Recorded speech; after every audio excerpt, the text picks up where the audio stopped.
Good morning, class 4. How are you all? Hope you all are fit and fine. So, students, today I am here with a new chapter, chapter 13, buildings and bridges. Okay. So, in this chapter, we are going to learn about different buildings materials like brick, cement, concrete, wood, marble, etc. Workers and their tools like architect, mason, surveyor, plumber, electrician, carpenter, painter. What do they work? We will learn about that also. Then building a bridge. What is a bridge? Why it's built and types of bridges. Okay. So let's start. Jakubai lived in Ahmedabad. तो यहाँ पे एक character लाया गया है जिसका नाम है जाकूबाई। ओके, तो जाकूबाई एक इंसान है जो कि अहमदाबाद में रहते हैं। He had a plot in Navrangpura. तो उनका एक प्लॉट है यानी कि एक जगह है नवरंगपुरा में। He plan to construct a 3 storey house on this plot. तो उनके पास जो प्लॉट है, जो जमीन है नवरंगपुरा में, वो चाहते हैं वहाँ पे एक 3 स्टोरी हाउस बनाने के लिए। He hired a construction firm to plan and build the building. तो वो एक कंस्ट्रक्शन फर्म को हायर किए हैं जो कि प्लान करेंगे और उसको बिल्ड भी करेंगे। The consultant from the construction firm Ruchitram had a meeting with Jakubai and explained the entire process to him. तो वो टीम जब आए, उस टीम में से रुचित राम नाम के एक इंसान है जिन्होंने पूरे प्रोसीड्यूर जो है वो एक्सप्लेन किए हैं। किनको? जाकूबाई को।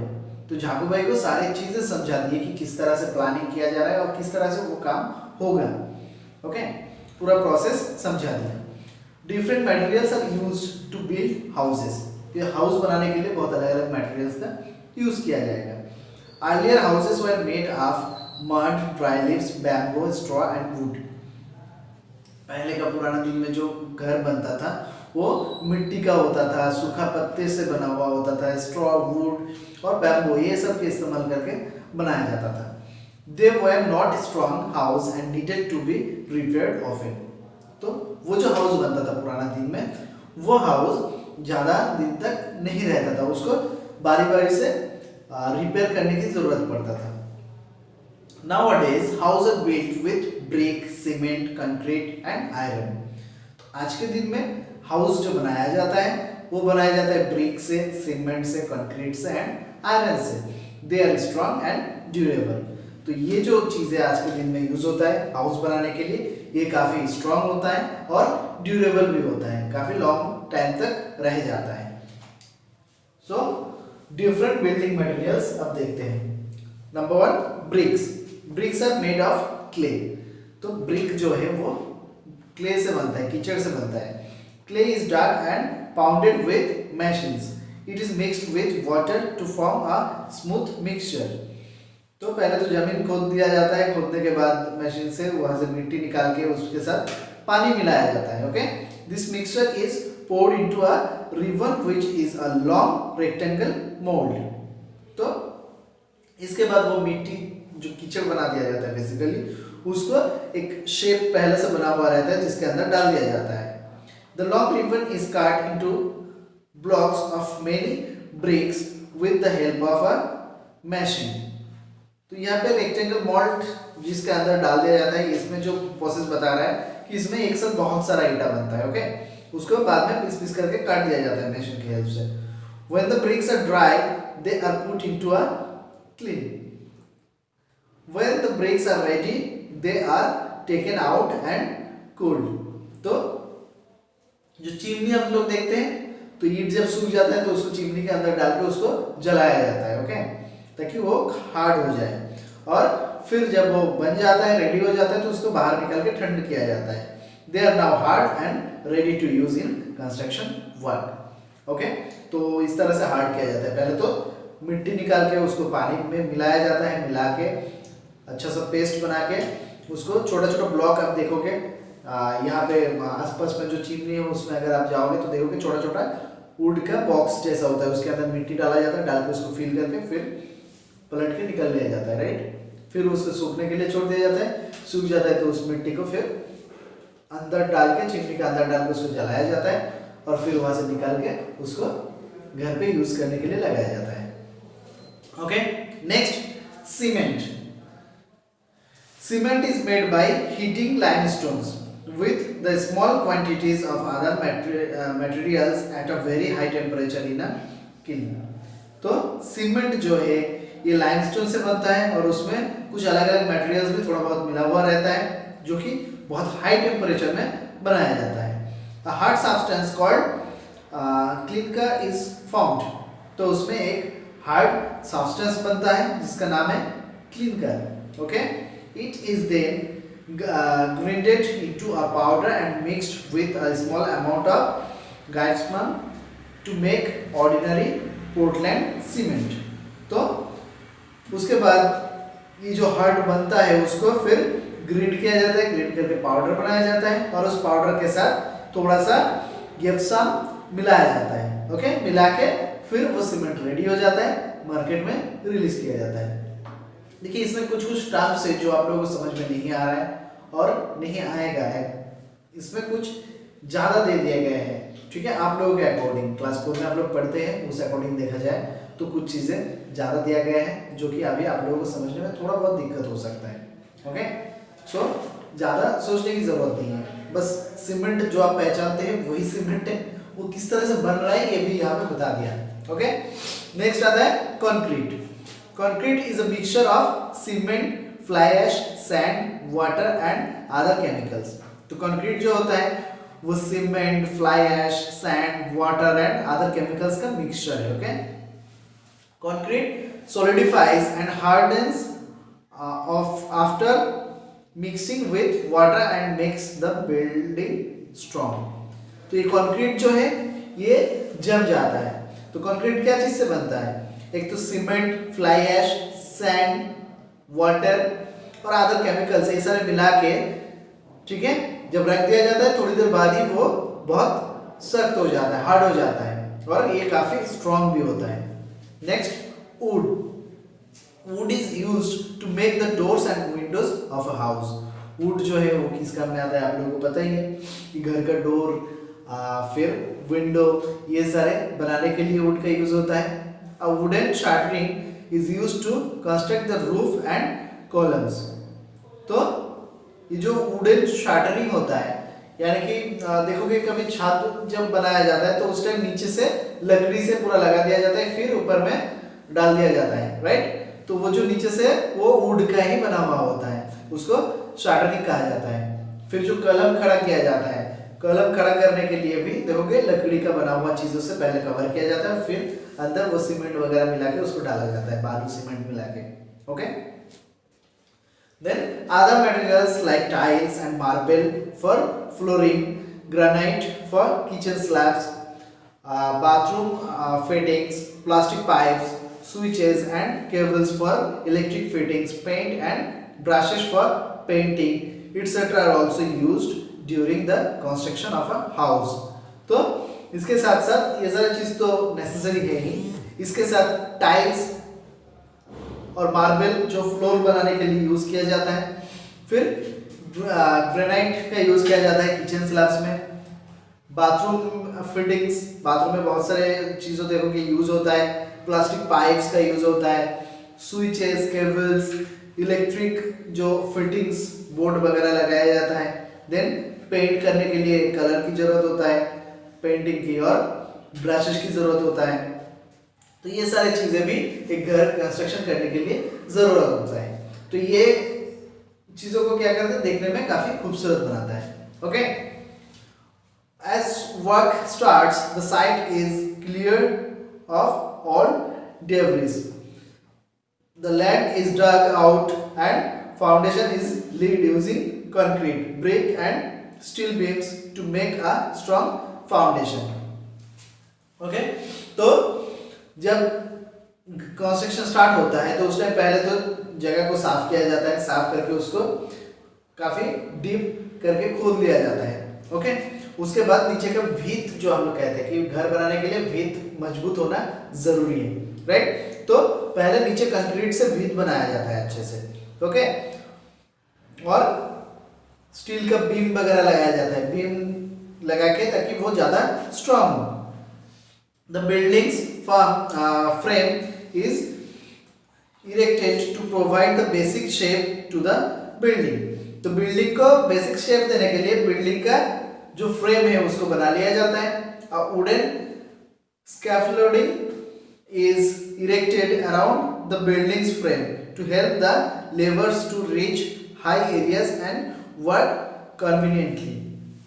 तो देखोगे कि अच्छे से काम करने के लिए देखोगे वो काफी हाइट में जब काम करना होता है, ऊपर में काम करना होता है, तो देखोगे लकड़ी से या बैम्बू से बना लेते हैं, वो बैठने जैसा एक जगह बना लेते हैं और उसको हाइट करके लगाते हैं ताकि उसके ऊपर खड़े होकर आराम से काम कर सके और रिस्क थोड़ा कम हो। तो ये आप लोग देखे होंगे पहले भी काम करते हुए। After the frame is ready walls floors and roofs are made. तो पहले ये फ्रेम रेडी किया जाता है, फ्रेम रेडी होने के बाद उसमें जो दीवार है, फ्लोर है, रूफ है, ये सारी चीजें बनाया जाता है। Pipes for water, sewage etcetera are laid. तो इसके बाद वाटर के लिए पाइप वगैरह भी लगाया जाता है। Electric cables are also laid at the same time. इसके साथ साथ इलेक्ट्रिक केबल भी पहले से उसमें फिक्स किया जाता है। ओके, तो डिफरेंट बिल्डिंग मटेरियल्स जो है वो आप लोग समझ गए होंगे। Next, workers and their tools. In the construction of house various workers are involved.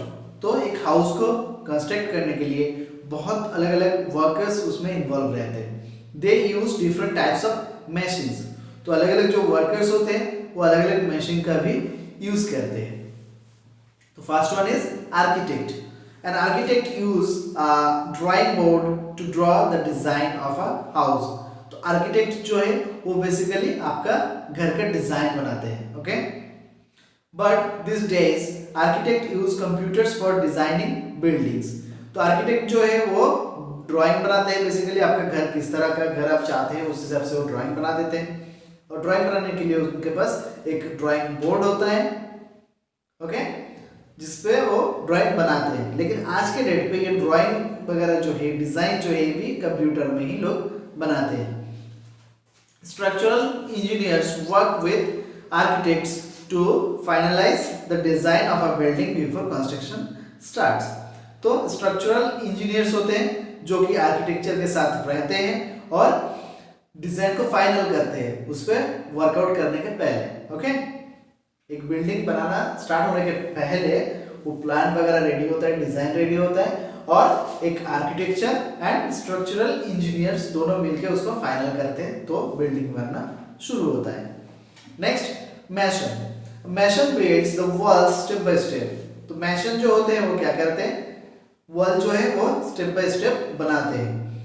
He used a trowel to put cement and a plumb line to make sure that the wall is straight. तो एक plumb line का use करते हैं जिससे वो straight रहे, दीवार जो है वो टेढ़ा मेढ़ा ना हो, और एक ट्रॉयल का यूज करते हैं जिससे वो सीमेंट वगैरह डाल सके। Okay, other mixing equipment like shallow pan, जिसको हम लोग टासला के नाम से जानते हैं, और वाटर लेवल एंड स्पाडा, जिसको फाउडा और के नाम से जानते होंगे, are also used by the mason and his helpers. तो ये जो चीजें हैं इसके साथ साथ वो एक शैलो पैन का यूज करते हैं, वाटर लेवल का यूज करते हैं, स्पाडा का यूज करते हैं। ओके, तो ये सारे इक्विपमेंट है। एक मैसन जो होते हैं वो बेसिकली बिल्डिंग का जो वॉल होता है उसको बनाते हैं। Okay, next, surveyor. A surveyor checks the building while the construction is going on. तो सर्वेयर जो होते हैं वो बिल्डिंग को चेक करते हैं जबकि वो कंस्ट्रक्शन होते रहते हैं उस बिल्डिंग में। It is to ensure that the building has vertical sides and level walls. तो ये क्यों करते हैं, क्योंकि वो चेक करके ये देखते हैं कि वो जो लेवल है वॉल का वो बिल्कुल बराबर रहे। ओके, वर्टिकली हो building. And instrument called a theodolite is used to make accurate measurements of length, height and distance. तो उनके पास एक इंस्ट्रूमेंट रहता है जो सर्वेयर होते हैं, उनके पास क्या इंस्ट्रूमेंट, थियोडोलाइट. ओके, तो इस इंस्ट्रूमेंट से वो एक्यूरेट लेंथ का मेजरमेंट ले सकते हैं, हाइट मेजर कर सकते हैं, डिस्टेंस कितना है देख सकते हैं. ओके, नेक्स्ट आता है plumber. A plumber Lay's the water and sewage pipes in the new building. तो प्लम्बर क्या करते हैं, वाटर और सीवेज पाइप्स का काम करते हैं. ओके, एक नया बिल्डिंग में. ही use pillars and the rails and does all the fitting in such a way that there is no water leakage. तो ये बेसिकली जो प्लम्बर होते हैं वो बेसिकली पिलर्स और रेंज से काम करते हैं और इस तरह से ये काम करते हैं कि कहीं पे भी वाटर का लीकेज ना रहे. Okay, then electrician. An electrician lays electric cables all over the building while the construction is going on. तो इलेक्ट्रिशियन जो होते हैं वो पहले से वायर वगैरह जो है वो बिल्डिंग में चारों तरफ से लगा लेते हैं जितने उनका जरूरत है जहां जहां से. ओके, पाइप डाल देते हैं जब कंस्ट्रक्शन चलता है उसी time. He use pillars, drilling machine and screwdrivers for electric fitting. तो इलेक्ट्रिशियन जो होते हैं वो पिलर्स, ड्रिलिंग मशीन, स्क्रूड्राइवर्स का यूज करते हैं. He also wears gloves so that he does not get an electric shock. और इसके साथ साथ वो अपना इलेक्ट्रिक शॉक से बचने के लिए वो ग्लव्स पहने हुए रहते हैं. Okay, next carpenter. A carpenter does all the wooden work in the building including doors and windows. तो कारपेंटर जो होते हैं वो सारे लकड़ी का काम जो होता है घर पे वो पूरा करते हैं. ओके, डोर, विंडो लेके सारे वुडन वर्क जितना होता है घर में सब करते हैं. He use a saw to cut wood, a plank to make the wood flat, a drill to make holes in the wood, a screwdriver to put screws in those holes and a hammer to fix nails in the wood. तो एक carpenter जो होते हैं वो एक saw का use करते हैं जिससे वो वुड को काट सके, एक प्लैंक का यूज करते हैं जिससे वो वुड को फ्लैट कर सके. ओके, एक ड्रिल का यूज करते हैं जिससे वो होल कर सके वुड में. स्क्रूड्राइवर का यूज करते हैं ताकि उस होल में वो स्क्रू डाल सके. एंड हैमर का यूज करते हैं नेल जो होता है उसको वुड में लगाने के लिए. Okay, next painter. Once the construction of the building is complete, a painter takes over and paints the whole building. तो जब कंस्ट्रक्शन पूरी तरह से खत्म हो जाता है तो उस टाइम पेंटर का काम होता है उस पूरा बिल्डिंग को पेंट करना. He use a scrubber, जिसको हम लोग रेगमल कहते हैं, to scrub the walls and make them smooth. तो स्क्रबर का यूज करके क्या करते हैं, वॉल को स्मूथ बनाता है. Then he paints them using a brush and a roller. उसके बाद वो पूरे बिल्डिंग को पेंट करते हैं ब्रश से, रोलर के मदद से. ओके, तो अलग अलग वर्कर्स को आप लोग देख लिए और उनका यूज किया हुआ जो टूल्स है उसके बारे में भी आप लोग जान लिए. नेक्स्ट आता है बिल्डिंग अ ब्रिज. एक ब्रिज को बिल्डिंग क्यों किया जाता है? A bridge is built to connect two areas. तो एक ब्रिज बनाया जाता है दो एरिया को जोड़ने के लिए, कनेक्ट करने के लिए. ओके, जैसे कि ये एक एरिया है, ये एक एरिया है, ये दोनों जगह बीच में से मान लो वाटर है. ओके, तो हमें यहां से यहां जाना है तो किस तरह से जा सकते हैं, ब्रिज बनाकर. राइट, तो इसलिए ब्रिज बनता है कि दो अलग अलग जगह को कनेक्ट करने के लिए ब्रिज बनाया जाता है. ओके, ब्रिज में भी built across paths, rivers, canals और रेलवे लाइंस. तो ब्रिज जो है वो कहीं पे भी बन सकता है, जैसे कि कोई पाथ के ऊपर से बन सकता है, कोई रिवर्स के ऊपर से, कोई कैनल्स के ऊपर से बन सकता है. इनफैक्ट कोई रेलवे लाइन है नीचे से तो उसके ऊपर से भी ब्रिज बन सकता है. A bridge forms a connection between two places so that humans and materials can be transported across easily. तो ब्रिज जो है वो दो जगह को जोड़ने के लिए इसलिए बनाया जाता है ताकि एक जगह से दूसरी जगह पे इंसान या चाहे कोई चीज है बहुत आसानी से ट्रांसपोर्ट किया जा सके। Okay, now types of bridge. Bridge are of different types depending upon their strength, length, function and kind of place where they are built। तो ब्रिज जो है बहुत अलग अलग तरह के ब्रिज हैं, वो डिपेंड करता है कि ब्रिज का स्ट्रेंथ कैसा है, लेंथ कैसा है, उसका फंक्शन क्या है और किस जगह पे वो बना हुआ है, इसके ऊपर डिपेंड करके बहुत अलग अलग तरह के ब्रिजेस है। The designs of bridge very depending on all this factors. तो ब्रिज किस तरह की बनेगा, दो जगह को कनेक्ट करने के लिए बेसिकली ब्रिज की जरूरत होता है।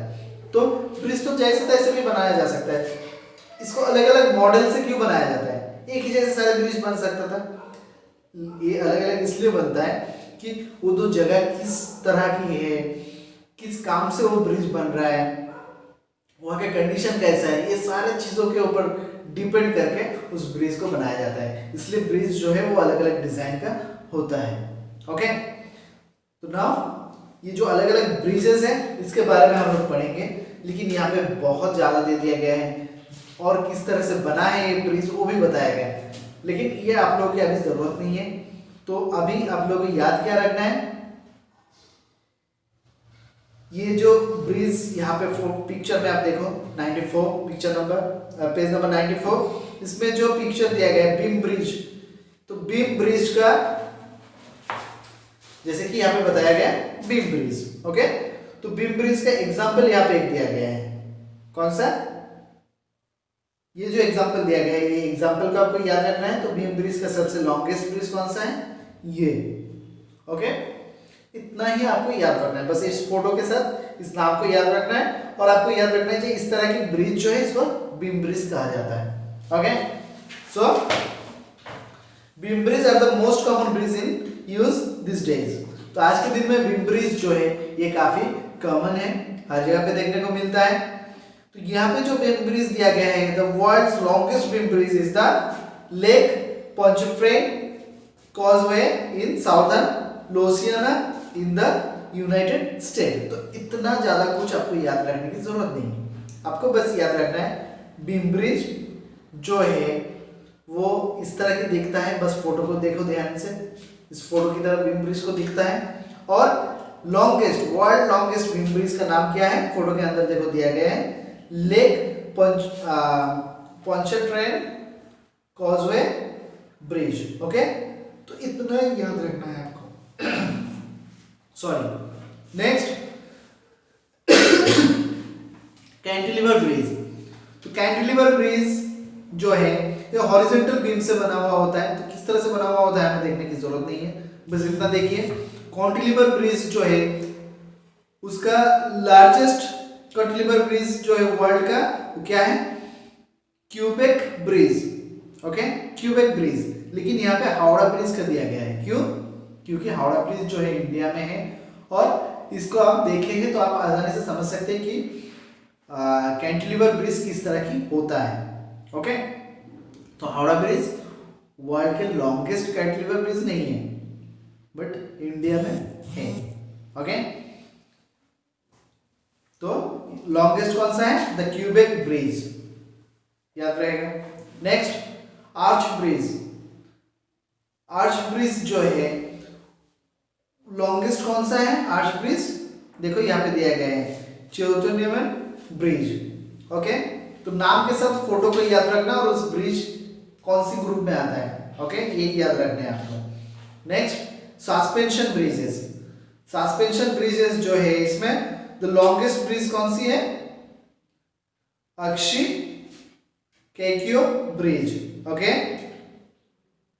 नेक्स्ट केवल स्ट्रीट ब्रिज। तो केवल स्ट्रीट ब्रिज में जो है लॉन्गेस्ट कौन सा है, केवल स्ट्रीट ब्रिज लॉन्गेस्ट कौन सा है, Raski bridge. Okay, then truss bridge. तो ट्रस ब्रिज में लॉन्गेस्ट कौन सा है, Oshima bridge. Okay, Oshima bridge. Next pontoon bridge. तो पोंटन ब्रिज जो है ये एक्चुअली टेम्पोरेरी ब्रिज होता है ओके। ये ब्रिज के नीचे मतलब कोई पिलर वगैरह का यूज नहीं होता है इसमें। तो इस तरह की ब्रिज बेसिकली डिफेंस में ही यूज होता है। ओके, बस फोटो के साथ याद रखो, ये जो है इस तरह के ब्रिज को पोंटून ब्रिज कहा जाता है। और इस फोटो में जो पोंटून ब्रिज दिया गया है वो evergreen point floating bridge USA में। ओके, तो ये जो डबल डेकेड ब्रिज लास्ट में दिया गया है, सबसे लास्ट फ्रेज, इसमें देखो फिगर में जो है जॉर्ज वॉशिंगटन ब्रिज। ओके, तो ये इसमें लॉन्गेस्ट कौन सा है? George Washington bridge. सो इसके बारे में ज्यादा इसलिए नहीं बताया क्योंकि इसको ज्यादा पढ़ के आप ना समझ पाओगे अभी, और बाकी सारी चीज स्किप हो जाएगा आपके ब्रेन से। तो जितना याद रखना है, मैंने क्या बोला कि आपको बस ये ब्रिज कौन सी ब्रिज है? Beam bridge. तो बीम ब्रिज में ये फिगर जो है ये आपको ध्यान में रखना है कि बीम ब्रिज देखने में इस तरह होता है, और एग्जैक्ट ये फिगर जो बीम ब्रिज का दिया गया है वो नाम इस फोटो के अंदर है। तो फोटो के साथ ये दोनों नाम आपको याद रखना है। ओके, ताकि आगे इस तरह के क्वेश्चन अगर आपको आए तो आप उसको सॉल्व कर सको। Okay, so students, I hope you have not any doubt, but if you have any doubt you can ask me right now through WhatsApp or calling. Okay, and just now you have to write down the hard words of whole chapter and its meaning also, and try to solve the short question answer of this chapter. Okay, so for now, bye, have a good day.